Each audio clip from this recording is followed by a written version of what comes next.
In this class, we're going to look very briefly at unfair trade practices and competition policy. Competition is an age-old phenomenon. It's been around since we lived in caves. We've always been competitive, and it's through competition that the strongest survive. In this sense, it's very similar to Darwinianism. It's survival of the fittest. And through competition, we get good practices that come into the next generation, which we add upon, and so on. So competition is a very old phenomenon, and it leads us to become stronger over time, more competitive, better products, more efficient. So we believe that competition is the essence of good practice. That's the market perspective of competition. Now, competition has become a global phenomenon. Many countries who were previously not taken with the idea of competition have become competitive, and they are now joining into the arena of competition and competing with us in world markets. So the world has become more competitive probably over the last 20 years, more than in any other decade or in any other period in probably in modern history, to be honest. So the benefits of competition, well, companies benefit through efficiency. It forces companies to be efficient. There are cost-saving operations and better utilization of resources. So competition drives companies to be efficient.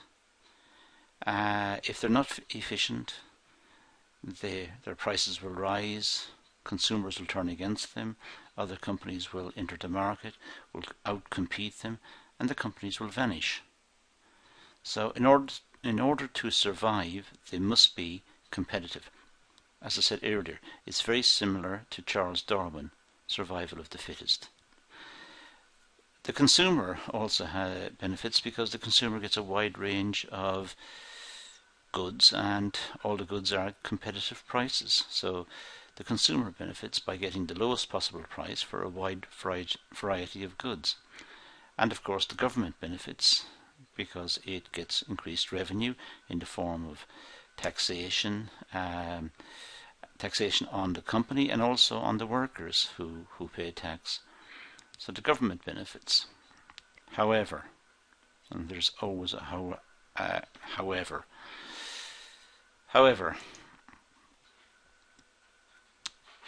all of these benefits are lost if competition is unfair or if it doesn't exist.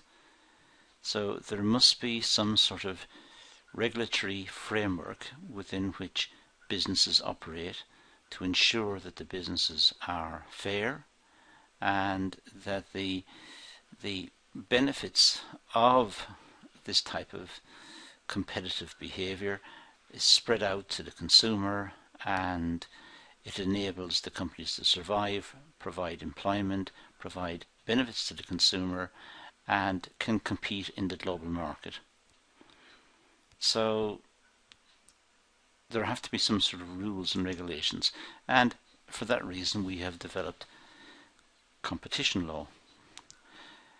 The law has come into force in different countries at different times and is slightly modified according to local conditions, but essentially it's based on this idea of contract, the law of contract, which is covered in a separate module, and the law of torts. Torts are like contracts, except they're civil wrongs, except they are not contractual. And the laws usually involve concentration of economic power, restrictive trade practices, monopolistic trade practices, and unfair trade practices. So the laws usually try to correct the tendencies in the market to become, if you like, corrupt from the ideals which we expect from the market. So if we get concentration of economic power, we may have a monopoly, and the monopoly may put the price up for a product that we need. That's not fair. and perhaps that monopoly has come about by killing off its competitors through unfair practices. So there are a range of reasons as to why competition law comes into existence, but most countries now have competition law. Let's look at unfair trade practices and how unfair trade practices affects competition. Well, for a start, it could be that warranties are not based on lab tests. So, for example, it may be the case that the company says our warranties will be for so long, but it's not been tested. And perhaps it's guaranteeing the consumer as to the safety of the product when it hasn't actually been tested properly either. So in fact the product could be unsafe, or it doesn't do what they're saying it will do. All of this is a problem. The after sales guarantees may not be honoured. That's a problem. And again, it must be, the onus falls on the government to intervene here to ensure that the consumer is indemnified and compensated for anything that has gone wrong, which is not the consumer's fault. The consumer bought the product in good faith and finds it doesn't work, or it's dangerous, or it's wrong. So after sales guarantees may not be honoured by the company, and these have to be corrected. There may be competitions that are used to promote the product, and perhaps the competitions are fake.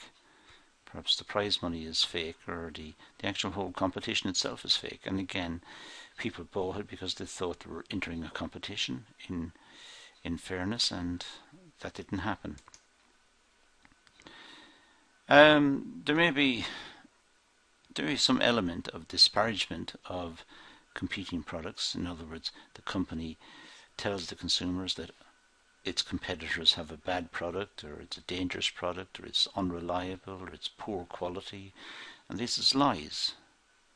It's concocted to disparage the competition and to make sales, and that's not fair. It may say things in advertisements which are not right, and that also has to be corrected. It may mislead a consumer into purchasing the product when in fact the product is not suitable. The proverbial 60% off. It might say buy now and get 60% off, but it's never been higher than the existing price. Or it might be higher or on sale somewhere for a limited period of time as a way of trying to support this claim. But 60% off might be just an advertising remark when in fact it's never been that price before. So the competition commissions, as constituted in many countries, they have powers to look into agreements and to direct parties to agreements as how to behave in the context of that agreement. They can prohibit, stop people from entering into agreements when they think these agreements are in restraint of trade. They can modify the agreement, say, well, the agreement can go ahead if it's changed in this way. And if all fails and everybody's adamant that the agreement's going to go ahead, even though the regulatory authority says no, then it may go to court and there might be a penalty, a fine.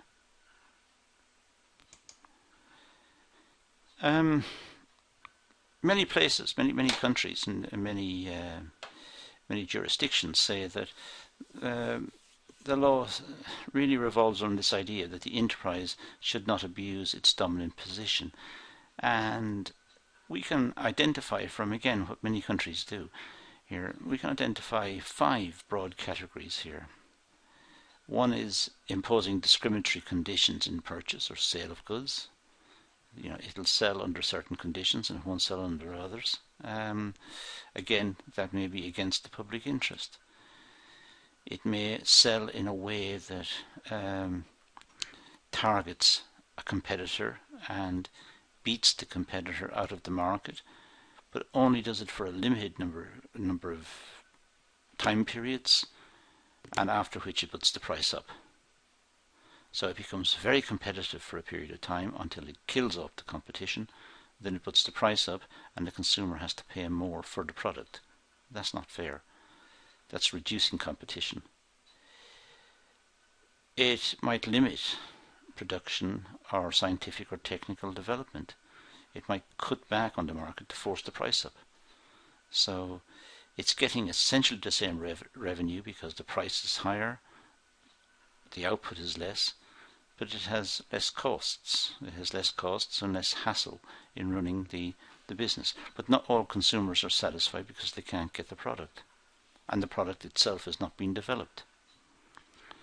It could also use its dominant position to enter another market and abuse the other market, perhaps get in first and kill off existing producers or existing sellers by predatory pricing, by very low pricing at the start, subsidized pricing.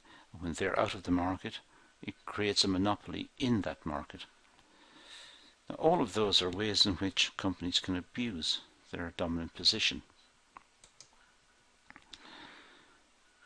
The power of the Competition Commission, well, it could fine the company if it's proven to be abusing its position, or it could issue a writ to tell it to stop behaving in this manner, or I suppose finally it could actually close the company down.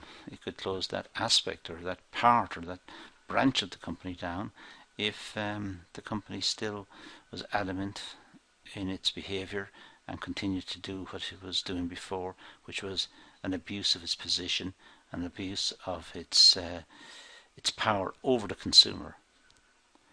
So all of these are situations where the regulatory authorities can intervene in the market to control monopoly power or abuse of the market.